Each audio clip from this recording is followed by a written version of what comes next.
Blam. All Okay, right. here we go. So now we're gonna talk about the propaganda of the $4,000 solution. I don't. Yes. I didn't have the smoke stats ready. Sorry. No, it's fine. Well, that's fine. But the other way you look at it is stacks. We're gonna be talking about stacks today. What is it? How should you play it? Why should you play it? How do you stop it? What? Bro, this is literally how when we talked about stats last. This is how Victor. That's how you introduced it again, Victor. It's almost the same word for word. What do you mean? What are you talking about? We've talked about stats before, but we talked about it. You're like, how do you stop it? What is it? Like it was that same like cadence. Like Well, here's okay. So here's the thing: is that like I had to say it because not to bash on people out there, but like I swear, I feel like every time I visit the EDH Reddit page, there's always a post about like stacks where it's like, man, I was like, and I'm here like wanting to type a whole essay, but like, you know what? No, I'm just gonna We let's have to just do stop it. these fools. Yeah, we should just like hopefully this will be your conclusive stop to kind of like get like an understanding of it, and then figure out like why you should play it, how you should play it, this and that, and yeah, because stacks is an integral part of the game. At least I think it is. It makes it more fun so long as you're equipped well enough to handle it. But I would anyways, say integral, no, but it is something that is a strong like I don't know, man. Come on, like legacy, death, and taxes, bro. It's like I want to make Yo, you death and play. taxes ain't saving modern. So well, that's what I'm saying. It's like it's like those decks, like they're like not the gatekeepers per se, but they're kind of like the gatekeepers of like keeping the decks fair. yeah, there. I would. Would you say that stacks decks are rogue decks at this point? Uh, At this point, yeah, because it's like nobody, because it's like um based on okay, so based on like what I read, because I haven't played Magic in person in quite a long time. Um, but based on what I read, a lot of it kind of is because like it comes out of the blue moon. People get caught off guard. They don't know how to handle it. They hate it, and then all comes like this echo chamber on Reddit of like, oh, it's so bad, this and that. Why would anyone want to play it? Or like, oh, how do I handle this situation? And yeah, it kind of gets drowned out. Where like the good comments kind of get overshadowed by the negative ones. At least it feels that way most of the time. And so just recently, someone actually posted on Reddit page asking about like, oh, you know, is it like, is this considered stacks? Would this be bad mannered? Like, am I allowed to play this? Stuff like that. And I feel like at this point, um, it is. Do you it guys is feel your like it is? duty to play it. What do you I mean? know, What do I you mean? know. Stacks is being bad mannered. Like, is it? Is it? Is it? Oh, because like okay, so the person because like Stacks online has this like this huge like reputation of like being evil, the boogeyman, this being really bad. You're being oppressive, and so this person was asking about how like oh I really like the design of this card, and he was talking about like blind obedience and stuff like that. Those blind obedience and a couple other cards that are like forces your opponent's creatures and non basic lands that enter tapped. And he was just saying how like sometimes like his deck is a little on the slower end, and he really likes them because it helps them kind of like slow down other people keep pace. But a lot of people that he played with like for a night was saying how like oh it stacks ew this and that, and essentially we're kind of like vilifying him, saying like oh you're stopping me from doing my thing. No, in this case, it's like it just comes to Bruh. play tapped. Okay, you're just slow down for a turn. Um, Yeah, it's not even that bad. It's like, yeah, bro, like it's yeah, exactly. So the guy was just like being really confused. Where it's like, is it bad? Like, am I being bad manner? Like, because it's like the land destruction, right? Where it's like the taboo. Stacks has got the same bad taboo as land destruction, where it's like people don't want to see it. People hear all these negative things, but I feel like we need to shine a light on it and kind of explain that like not all stacks is bad per se. Yeah, there are some really bad ones out there like stasis locks and winter orb blocks and stuff like that. But then again, it's like you have to assemble the pieces of Exodia at that point. Like Yeah. Like most of the time, it's like you do, but there's a lot of times where there's actually some good comments where it's like Stax is fine so long as you can break parity on it, and so long as you actually have a win con, so you're not just making it super miserable to play.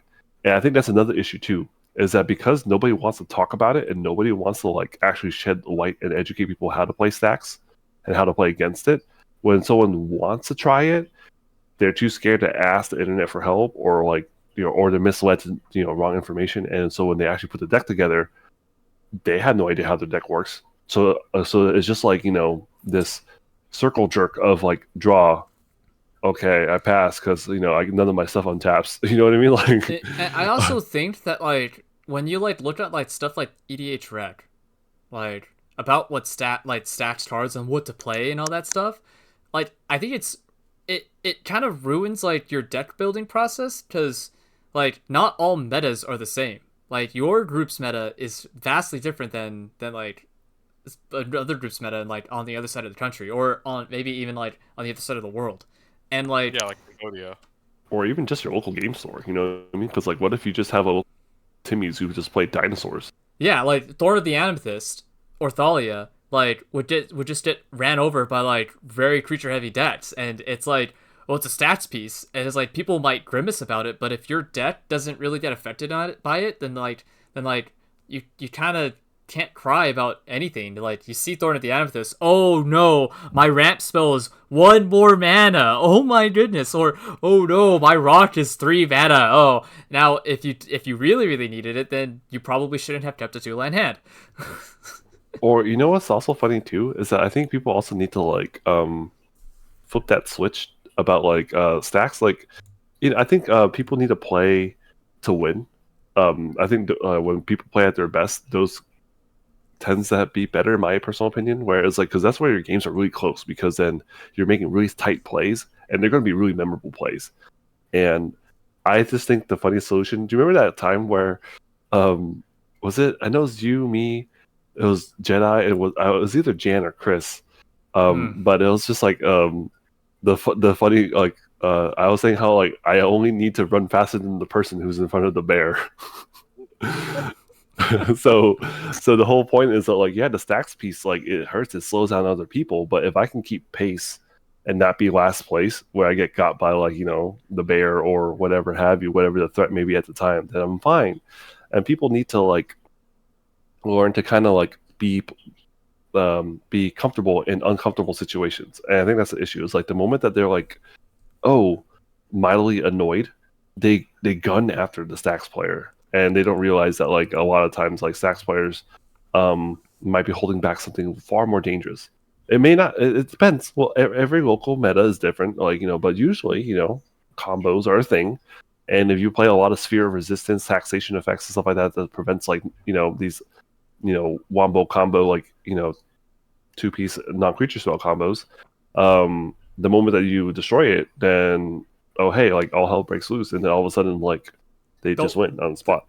Right? Exactly. Like I also think that like people like when they like look at stats, they like looking at sphere of resistance, they're like, they think about just like the small aspect of the card, where it's like, oh my gosh, my freaking like sits drop is now 7. I can't play on turn 6 or turn 5 if I ramped earlier. But like the reason why sphere of resistance exists is also that, but it's also like prevents like storm to like pop off more efficiently. Like I am a victim of sphere resistance while playing Storm. See, we have our resident Storm combo player here who's like he understands the merit, where it's like it's so funny, because it's like I think that's the problem about like not about casuals, where it's like because they don't play to win, they just want people to like just like do your stuff, king, blah blah blah, this and that. And so I'm like, am I supposed to just like let the Storm player just kill me? And what's like do I not get a chance to play myself? Yes.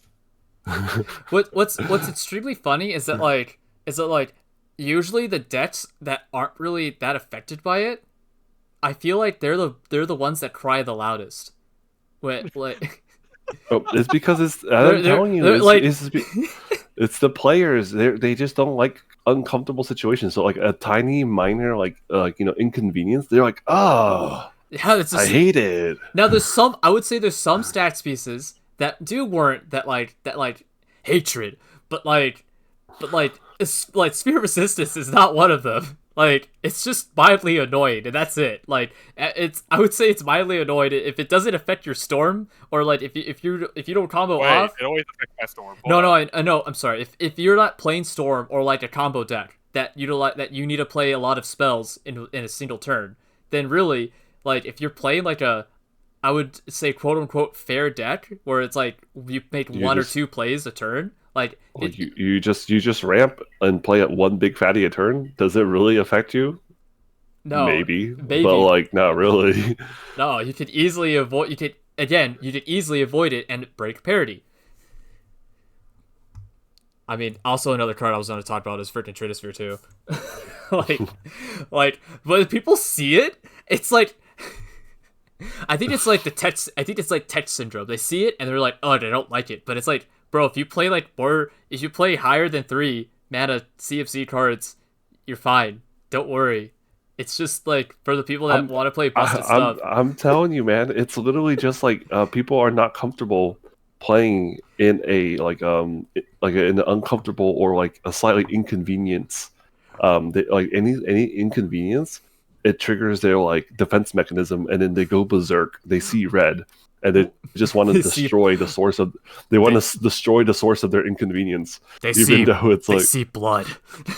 yeah, like Think of like the Nigerian run. Was it Nigerian? I Oh, don't are you running? Why are you ready? Why are you ready? like Blind obedience. Ah.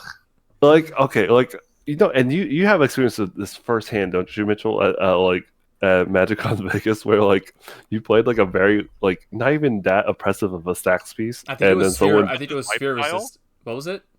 Isn't that just your lifestyle, where like you play Sphere of Resistance once and everyone hates you? Yeah, I think it was sphere resistance. That was the card, and they're just like, oh, or like they give you It was that or they Thorn give in you the the stink Amethyst. eye. Yeah, it was one of those cards, and I'm just like, bro, just play more creatures. When it was like Thorn of the Amethyst, I was like, bro, just play more creatures. I don't know what you're talking about. Like, yeah, I'm sorry you have a problem with it. Just play more creatures.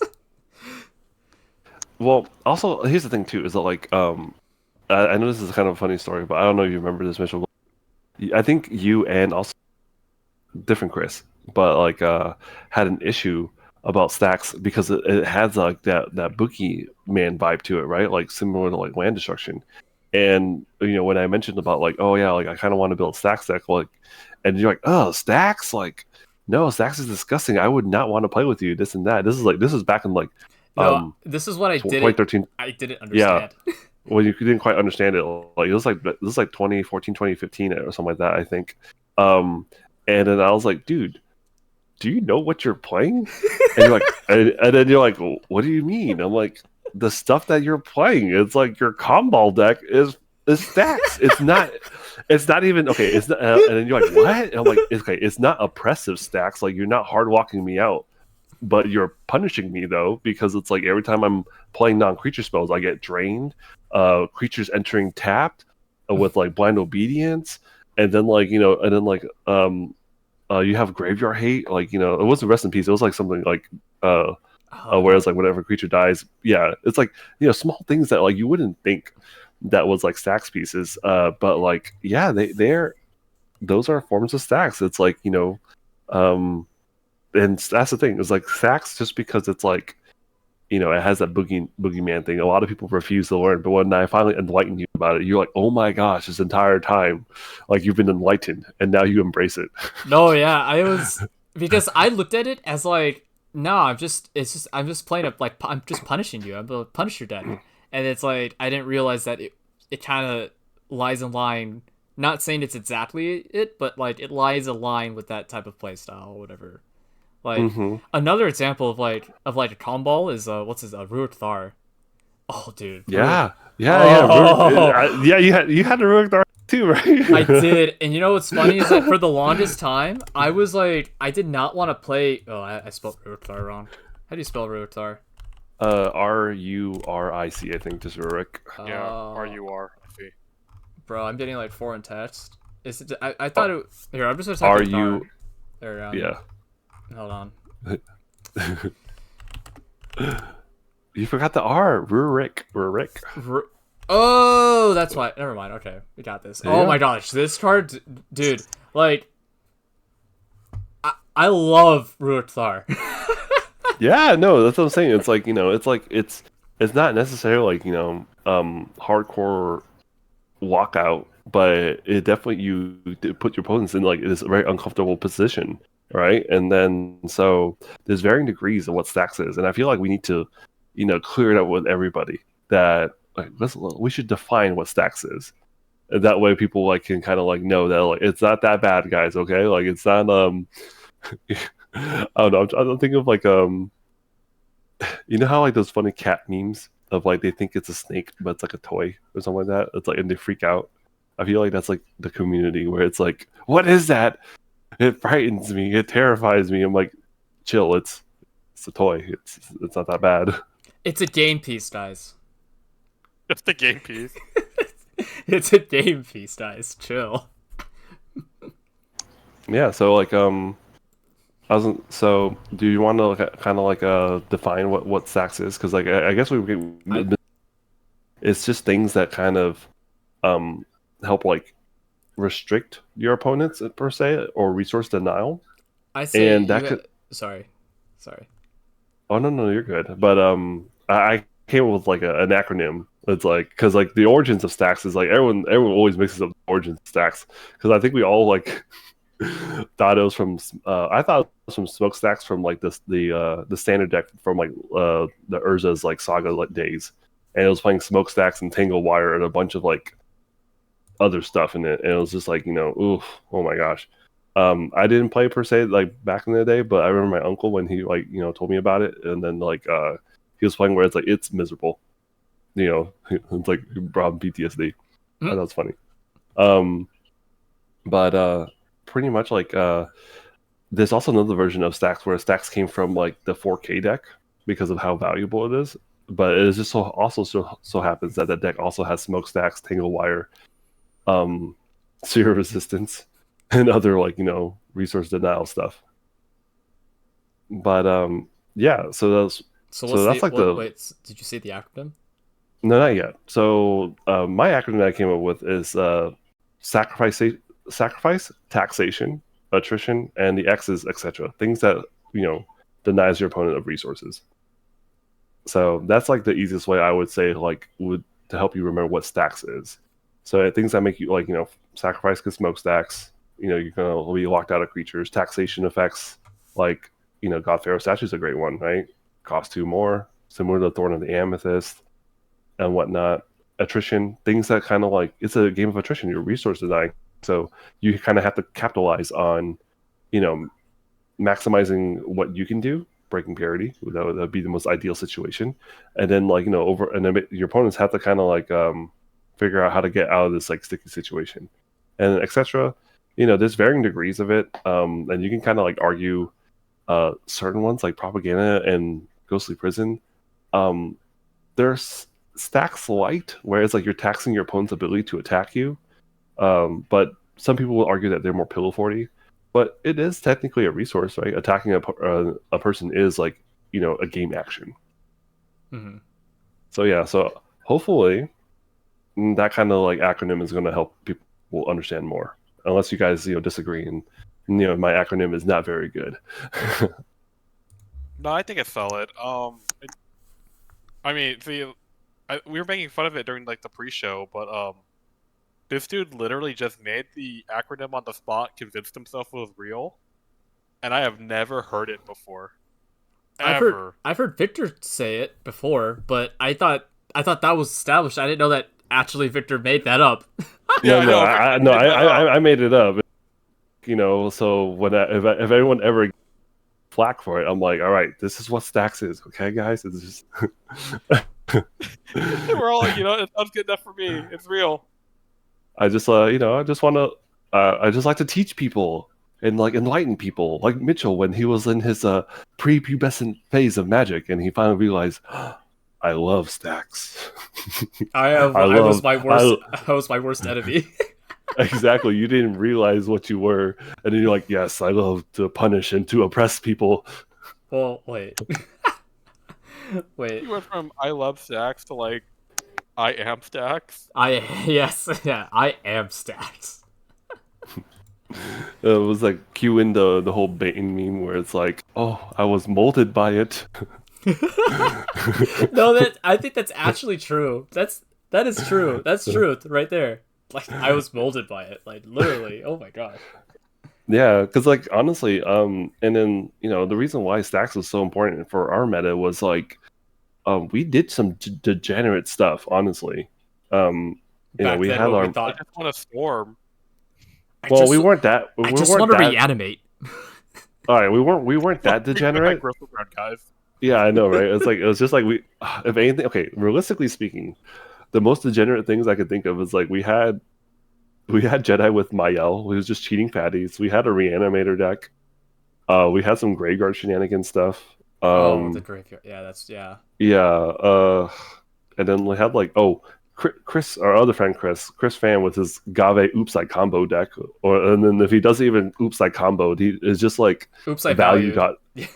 value dot deck because literally it was just all the cards that he happened to open and played at the time, and things were just super expensive. Yeah, like I just think it's funny because it's like if anything, I was also playing. Oh yeah, Kalia was a big one. So like you want to stop Cheating Kalia out, from cheating. From cheating things out.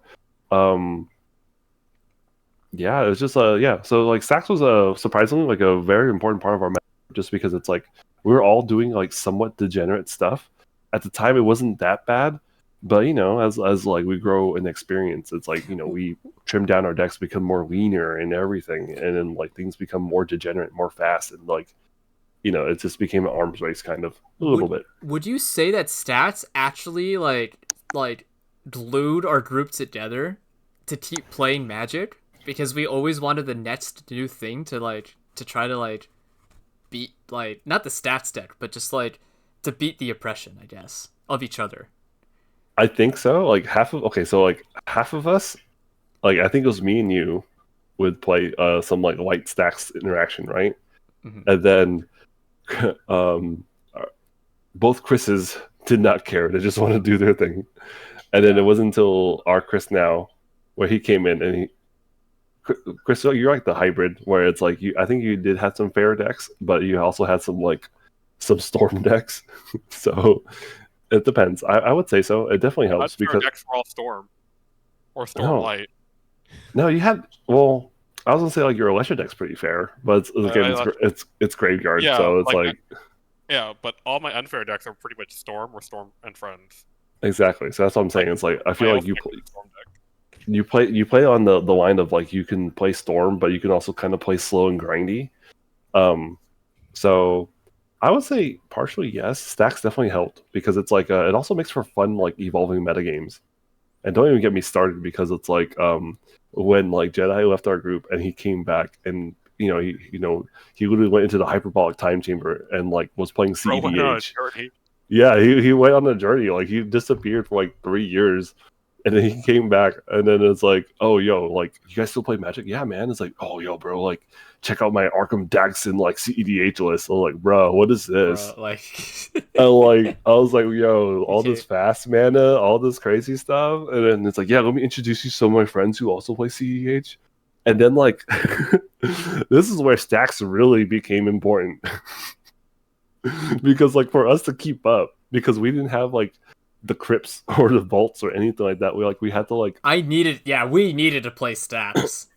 Yeah, oh my gosh. we had to play Stacks, and then also the problem was that like inevitably they would be able to destroy our Stacks pieces and get out in combo. So then like it also revived aggro into our meta too, where like we also played like hate bears and other like creatures, and we started like swinging wild just to try to like put on the pressure. And then also like ad nauseum and other like cards that use life as a resource were just like, no, that can't be a thing. No. Jan is a perfect example where he has like the most blinged out mana base that's very painful, and then he also has like mana crypt and other was it Phyrexian Arena, other things that like pays life and stuff like that. Oh, We took advantage. That's what I needed to grab. Yeah, I completely forgot about that. Yeah, we took advantage of like we took advantage of that by like playing more creatures to be more aggressive and like put them in that uncomfortable position where it's like, yeah, I'm going to punish you because like you're paying a lot of life. Blood Moon was surprisingly back, like, well, not back in our meta, but it is actually legitimate. Like, it is a legitimate thing to play, and I thought it was the most funniest thing ever. Yeah, I mean, I would say Blood Moons is a legitimate thing in general because screw fetch lands, Totem. Like, well, the crazy thing is like Blood Moon's like hit or miss. It is hit or miss. Like if you're like we had so many rocks, and that's the problem. It's like, if they have enough rocks, they can get out of it. It's not just the rocks. It's also there are a lot of red decks. Oh yeah, that's true. But a lot of people are just greedy with their mana bases, and they'll do whatever they can. Yeah, but I don't know. I thought I loved it because I was the guy who always like, Victor, why do you play so many basics? And I always joke about it. I'm like, because you have to respect the Blood Moon. But nobody played in Blood Moon in our group until like we had to. And then now it's like, Jan is like, because he only played 3 basics. He played like, in the tricolor deck, 1 of each basic. That's right. Wait, what? Yeah. Yes, I do know that. No, Jan's crazy. Yeah. No, because like he was playing Pain lands, he was playing the Battle Bond lands, the Shocks, the Fetches. Did not want to make 1-colored mana. No, that's what I'm saying. Yeah, exactly. I would say a lot of players nowadays probably might have that same mindset when they start playing Magic. Like, oh, I want to have access to all the mana that I can just in case I need it, or just like, but they're not thinking about like the Blood Moon. They're not thinking about the what's the blue one? Back to basics. The back to basics. Like those cards, if you're not ready for it, you will get wrecked and you will be punished. Yeah, no. So, and I think that's the thing too. Is like, luckily everybody in our group was a good sport about it, and we laughed it off because like when the Blood Moon, like I think it was like it took 2 Blood Moons and like 2 it broke Chad. 2 instances where it's like we were just aggroing on him because it's like he's playing a lot of Pain lands and Mana Confluence and things like that, and City of Brass, and so like our aggro hate bear creatures and like just our utility creatures were chipping in for damage, and so it really brought basics back to the forefront as well as playing early creatures for blocks, so you wouldn't get in for all this chip damage. So like I really liked our evolving metagame, and hopefully people out there as like watching or tuning into us can like understand that like, yeah, like these things are good if you like implement them correctly, because like because now we play more interaction to destroy these like stacks pieces and everything, get out of it, or we wait till the last second because like we know we giggle about it where it's like ha ha ha ha, like Jan is locked, like he's dicked over by it, like we'll let him figure it out or something like that, or like 2 people are dicked over it, and then we take advantage of it. And I know it sounds cutthroaty, but I think games are more fun when you play to win because your plays are going to be really tight, and you can still politic your way out of it, but you have to make a really good reason for it. And that's where like those moments are actually more important, because nobody likes the politic player that politics just for the sake of politicking, and it's like you have nothing to offer. Yeah, like you don't. Like, I'm like, why? Like just like focus on playing the game first, bro. I only politic if I'm like not even gonna win. I'm just like, all right, look. But even that, I agree with that. Like I usually don't. If someone tries to politic with me, I'm like, bro, just focus on yourself, man. Yeah, I know. Like it's like I like that's the thing. It's like if I understand that sometimes like it can be very frustrating, so you politic so that you can try to get your way back into the game. That's totally fair because you're doing whatever you can to increase your win rate. But you gotta do it in a very graceful and like meaningful way, where it's like just not like, oh hey, can you destroy that for me? I'm like, okay, what's in it for me? Like like it's a pretty big favor. I'm basically letting you free out of prison. Hey, can you not play that Sphere of Resistance? Why not? Well, why? It's just I just want to advance my game plan. No, sorry. Well, sorry. It's like, yeah, and then that's the thing is, I know it sounds really, really like cutthroaty and like kind of like a hole thing to do, but I think it makes it more fun because now think of it this way: it's supposed to be a puzzle, like a challenge. You're supposed to get yourself out of it. And then let's say that you couldn't, you were not well equipped to do so, because sometimes some decks, like, you don't draw into the interactions or the right pieces, or maybe in your deck building process you just don't have any interaction at all. Well, now you kind of reassess yourself. Okay, I want to be a better player. What do I need? How do I improve my deck and this and that? And that's where, like, I liked our meta game, because it's like it's an arms race, but it wasn't like a toxic arms race per se. It kind of somewhat was. It was kind of funny because like eventually all of us did eventually save up to buy mana crypt and fast mana and stuff like that. Yep, But Yeah, but still, it's like he'll trade for it. He'll trade for it if he wants it, But that's the thing though, is that like we all kind of like was like, okay, we need more removal. Okay, how much more removal do I need to play? Okay, all right, so I gotta increase it by this much, so that way my percentage of seeing it. And then this is where, like, yeah, you could argue that optimizing your deck is going to take away your deck expression and creativity, but you can still find a way to make it uniquely to yourself. Like, for example, like your deck, Mitchell, where it's like, you are the Staxy Punisher style kind of player, right? So it's like you're not as much anymore, but yeah, that's fair. I, but it's still your jam. But you're still able to manage to like make a list that feels personalized to you, and you enjoy the deck, and you still have fun with it. Yeah. So I just don't think that like it's a valid argument saying that like, oh, if I play this many removal spells, like it's gonna make my deck like not as like expressive and this and that. I'm like, to a certain extent, but like I feel like if you actually did put some effort, like you'll find removal spells that fit your flavor or your theme or your strategy. Like, you'll make it work. So, but if for some odd reason it doesn't work out for you, then maybe Stax is not for you, and that's fine. That's fine. Just acknowledge its existence, and yeah, exactly. Acknowledge its existence and like why it's important to have it and why this and that. But like, don't hate on it. Just be like, it's not my cup of tea. Be a mature person and walk away. Don't be like the person who gives you the stank eye, side eye, who like begrudgingly plays and then like makes the person like makes you miserable, right? Don't be Anakin Skywalker, just like, I hate you. But yeah, like I don't know. I think Stax is like really important because it's like it's helps decks be fair. Mm-hmm. And then on top of that, it's fun because it's like it's so long as you're equipped, like I said, to have the removal spells to actually get out of it. And it's also kind of fun too because it's like you can think of it where it's like I'm not trapped in here with you, you're trapped in here with me, I can handle this no problem.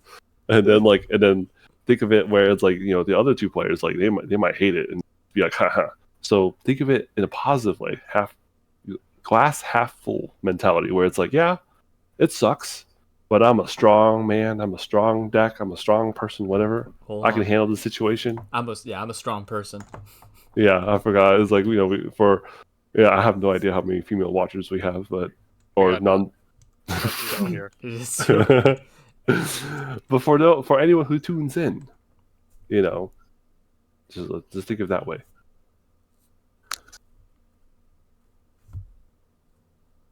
No. But I guess we should probably like did you want to go over any Stax pieces that people should look at? Because like we have varying, like there's so many different resources that you can deny a person. And that's the thing. The most notable one for right now on the stream, a strict Proctor. Whenever I bring it out, everyone just looks at it like, wait a minute, whoa. They're like, that's good, and I'm like, yeah, that's good. Like you should have it in your deck, because screw landfall, strict Proctor. Yeah. And I thought it was kind of funny because when I first read it, I was like, permanent. Wait a second.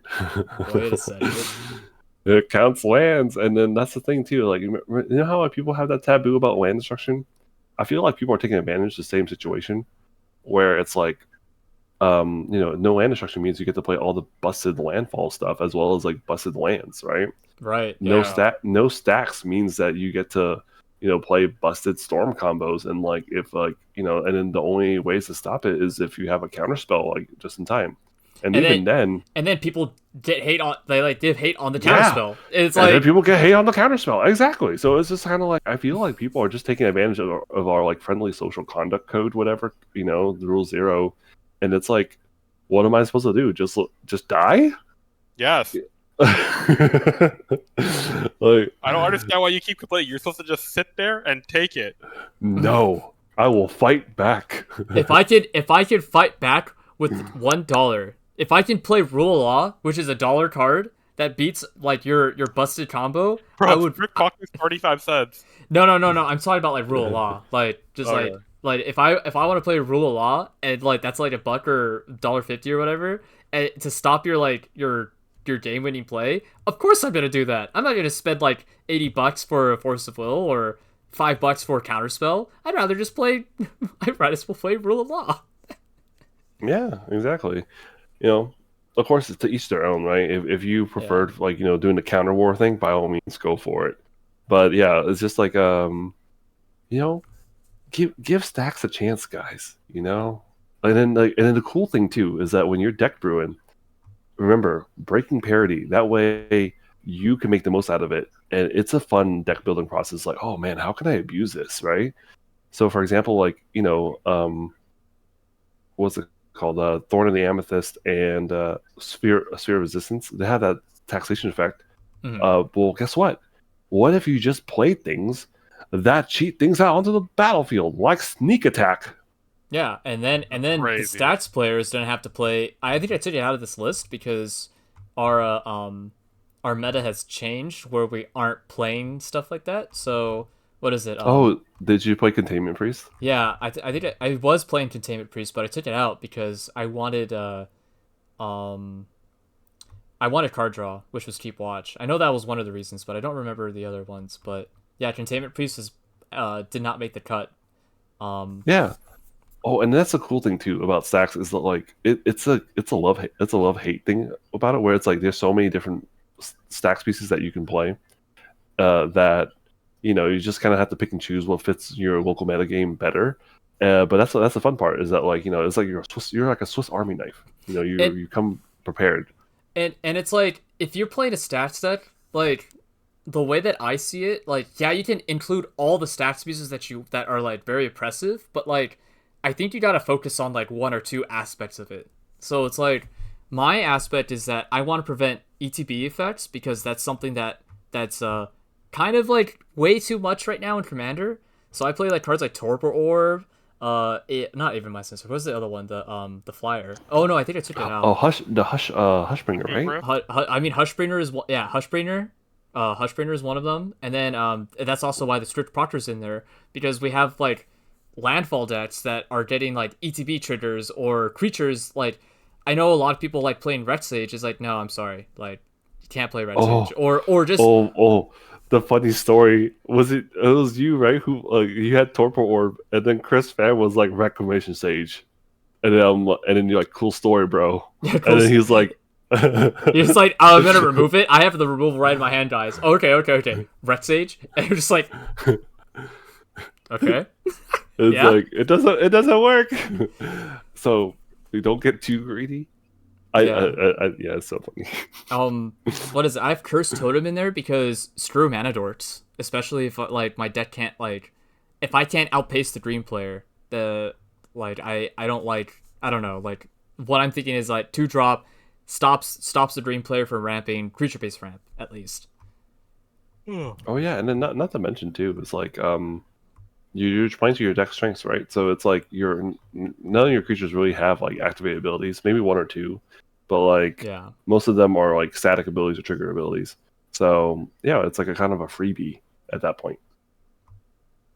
So and then like so that's the fun part about it, where it's like you can kind of customize your deck to your metagame, as well as like try to figure out like what you can play with best, and then break parity on that.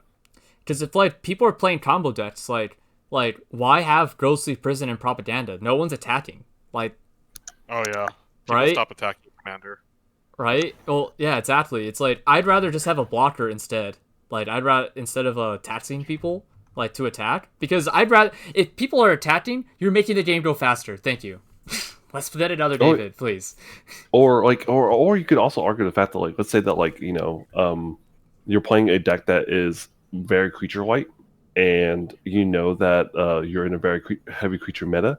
Having that taxation effect actually could be an interesting way to like deflect attacks onto other people, because they're more likely to attack other people, and then that'll also increase your win chances slightly because they're helping you do your doing some of the work for you. And then So it's like, then they'll try to politic, and then like, oh my gosh, she's preventing me from attacking. See, we got to attack the Stax player.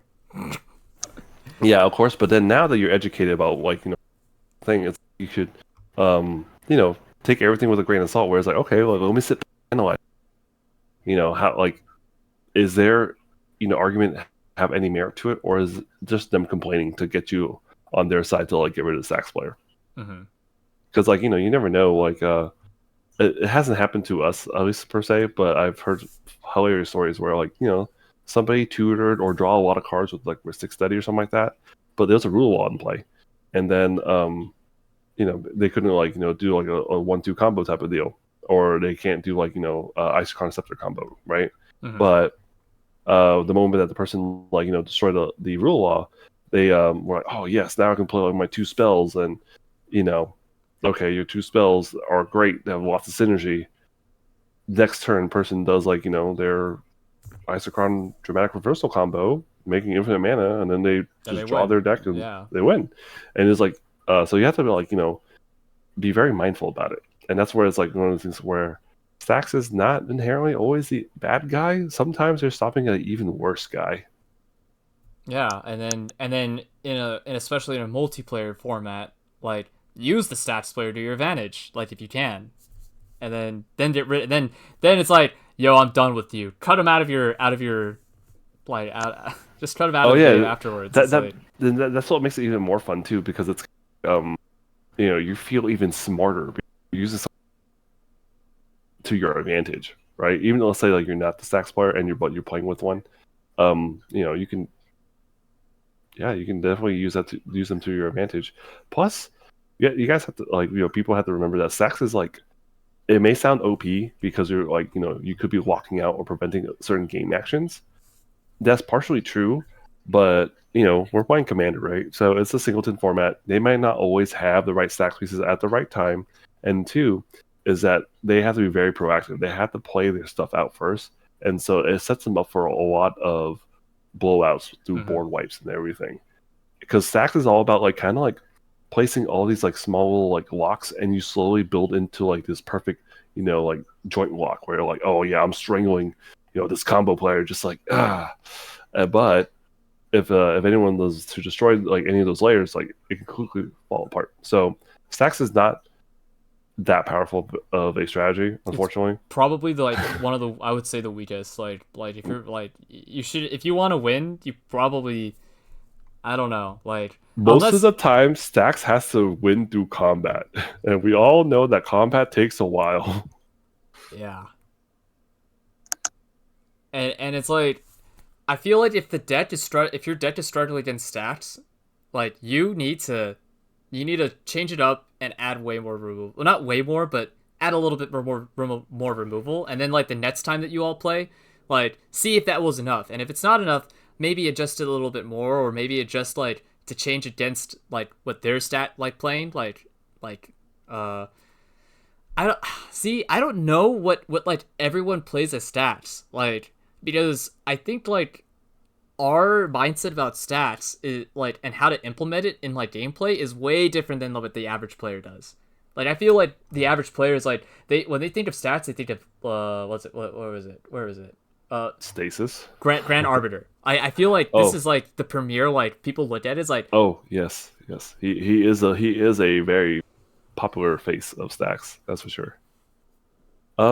Well, I guess that's true, but I was also gonna say like our like to give a good example, because our play group had like a lot of like Back to Basics, Blood Moon, and we also had Cursed Totem. We also had like Stony Silence, and like Static Orb, I think, or was it Winter Orb, the one that's like prevents lands from untapping. Oh yeah, Winter Orb. Yeah, so like a lot of people were wondering, like, why is your like mana base or your ramp package so weird in like your Prussian Marath deck? I'm like, well, I split it 1/3, like sorcery based ramp to grab lands. But I also play like a couple mana dorks to like not get blown out by like the Winter Orb stuff. I also play a couple of like rocks to like just in case if I get blown up by Cursed Totem. But of course, I play the dorks because I don't want to get blown out by Stony Silence. So like I'm not trying to invest all my eggs in one basket. So it's the same idea, right? I was like, you kind of have to figure out like how should I adapt my my strategy to like be able to still hang with these guys, to be resilient. Exactly. And then if you're resilient, that means that you're keeping on par, hopefully, Stax player. And then now it's up to the other two guys, to like let them deal with the Stax player. And then you're cruising along. There's no rush. It's a marathon. You just be cruising. And then so yeah, it's like I think people need to learn to slow it down a little bit and learn to be comfortable playing in like these slightly uncomfortable positions. And then like not be so irritated when like there's a small little like hindrance, like a small taxation effect. But of course, by all means, if there's a God Pharaoh statue, Wait, what was that? You cut out. I was gonna say like, but if there's a God Pharaoh statue, by all means, that's not symmetrical. That one's like asymmetrical. So go ahead and get rid of that because that one's oppressive. Oh yeah. Just like Smothering Tithe, I would say, yeah, for sure. God Pharaoh's in. Yeah, like you just have to like get used to playing it and then learning threat assessment, like, and then also when is a good time to like destroy certain stacks pieces. You just got to make sure that like you don't let anyone sneak a win. Mm-hmm. But yeah, I'm so sorry, Chris. Like you're so quiet, but I know you're the resident Storm player, so we kept you in prison this entire time. No, I felt that. No, you guys have seen I play stacks in my land destruction deck because I need it to slow down for my big plays. Oh, you mean your sweet Boros deck? Yeah, with Gerard? That one's sweet, but also, yeah. Oh my gosh. Yeah, it's like also oppressive. It is somewhat oppressive, but I understand. I respect it. See? Yeah. You see, everybody, you have to respect it. Not just like vilify it and then like tell them to get out of my sight. You just be like, oh, that's dope. I'd much rather you not play it and only play it sometimes. I don't mind. I might have missed it, but so do we have a solution on how to stop stacks players? What methods we can do to stop the stacks? To stop the hate? Stop the stacks hate? Hate stop the hate here. Hashtag hate ends here. Magic the Gathering is an inclusive game. Sorry. I hate Magic the Gathering. It appeals to the male fantasy. I feel like, does it really? I don't know. Yeah, bro. Just a bunch of neckbeards like wanting to do whatever they want with attractive like characters. Yeah. Yeah, right. Mother of Ruins. Okay. I wasn't thinking. I wasn't thinking of that. I was thinking where it's just a bunch of neckbeards like playing solitaire, where it's like you're just gonna accept it and die. That's why they don't like stacks. The stacks makes them not play solitaire. I'm playing Magic the Gathering, not solitaire, guys. Come on. Yeah. Oh, but I think that's also another issue too, where it's like a lot of people's first format is Commander, and they keep getting the. Oh man, that's a whole other topic. Yeah. I think, and then so like it's like a game of telephone where it's like you hear about no land destruction, no stacks, no this and that, and then evil elves is great. Blue is the best color in Magic, but I hate I hate counter spells. Movement is so dumb. That's we should talk about that another. Yeah, that's definitely, I agree. Yeah, I think that's the thing is because like people are starting off Commander at first, and then they're like being taught certain things, or it could be also the fact that like it's a co-op. They think it's more of a cooperative board game because it's like a group play type of thing. But there's still one winner and 3 losers. Like you should still try to win. That's why I was like, it still baffles me where it's like Monopoly, you're trying to dick over your opponents. Catan, you're just trying to like cut off their supply. It's a capitalism. But both of Yeah. those capitalism. risk. You try to invade and take their territory. It's all these board games. I'm like, you still should be playing to win. So I feel like, Yeah. if you you need to change your mindset, because like, all strategies are valid. Some are more difficult to pull off than others, and there's a reason why certain things exist. Like Stax. Stax lives matters. Okay. we might have stepped a bit too far. But No, well, it's a parody, but you know what I mean. Like that it's like, everything's valid, and then if you don't like it, that's fair. Just be mindful. We're all adults here. Well, I don't know if we have anyone that's not adults, but anyways, we're all mature people, and we can all kind of like agree, like, okay, if it's not your cup of tea, then it's fine. Hopefully I'll find a different table. We need to remember that all of these are game pieces, and that this is a game made for a 13-year-old plus. Okay. But going back, that's true. Yeah, it is. But going back, I was like, what card really solves a lot of the hate bears? What is? Pyroclasm. Yes. Yeah. Yeah. If you play more removal. Playboard removal. Yeah, exactly. Dude. It's like mainboard naturalized dice. Come on. Hello? But this goes back to okay. You know how we were talking about the I hate Karaspos crowd? There's a crowd that hates removal. This is true. It's like, well, oh my gosh, yeah, that's what I'm saying. It's just like, because when you have those type of things where it's like no removal, no interaction, or anything, it just becomes like whoever has the best draw and gets to pop off first will win.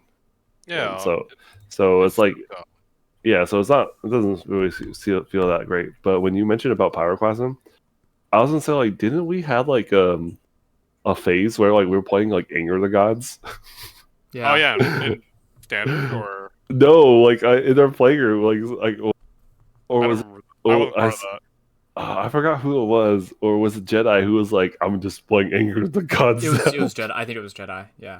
And I was like, "Dude, this Anger of the Gods is really good." The tech is real. And then it never came back afterward. Well, it came back in Brotherhood then.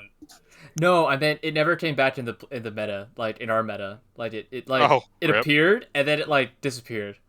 Like I think he was playtesting a deck, and then and it was really good, and it makes sense. Split our mana ramp between rocks, sorcery land based ramp, and creatures. So it knocked out all the mana dorks. We had a lot of hate bears. We had like a lot of good utility creatures. So it just makes sense. Yeah, there's occasional like stompy stuff that like it won't get rid of, but that's fine. Sometimes you can't win it all. But like I thought it was like pretty fair. Like it was really good. It was like easily like a 1 for 5. Yeah. But yeah, Brotherhood, and this is another good one too. If you hate artifacts, including stacks piece artifacts as well as like value artifacts, that one I feel like needs to see more play. That one's good. Yeah, for sure. I agree. Yeah. Yeah. It's like get rid of all the signets and stuff. Get rid of all the treasures. Yeah, that too. It's like they can't stockpile it. Yep, they can't stockpile it. Yeah. All right. So, I think we've tried to ingrain. We probably will have to come back to smack some stacked sense into the public again. But is this all that we got? I think for now, until hopefully people will actually learn the importance of it, and then if not, we'll have to break it. We have to dive deep, even deeper. Even deeper. Yeah, and I feel like if we go back to this topic, probably like explain all the different instances of like the importance of particular stats pieces. Because there are important things that like stats does, like God Pharaoh's Stop Storm, or like Trinosphere or Sphere of Resistance, like those help stop Storm. But it's like if you just put those in your deck and not understand like why it goes in the deck, then you're just kind of like, oh, I'm playing stats, and you play everything, and it's like, what is your deck really focusing on? Like what's the losing? Yeah, it's really gonna focus on losing because you're gonna get stomped because other people don't understand, and you don't understand what your deck is doing, so you're just like, Mm-hmm. It's like you have to know, like, get knowledgeable. You need to be knowledgeable so you can weaponize your knowledge on it and actually, put all the synergy pieces together. Because it's like at that point, if you're just slapping it in there just to hate on a specific strategy, if you're it may not be good enough. It could be, but most of the time, you may be better off just playing a synergistic piece. like But you slap in Blood Moon, and you're playing against a green deck that can ramp, that can choose like basic lands from their deck. Like, is Blood Moon really is it really doing anything?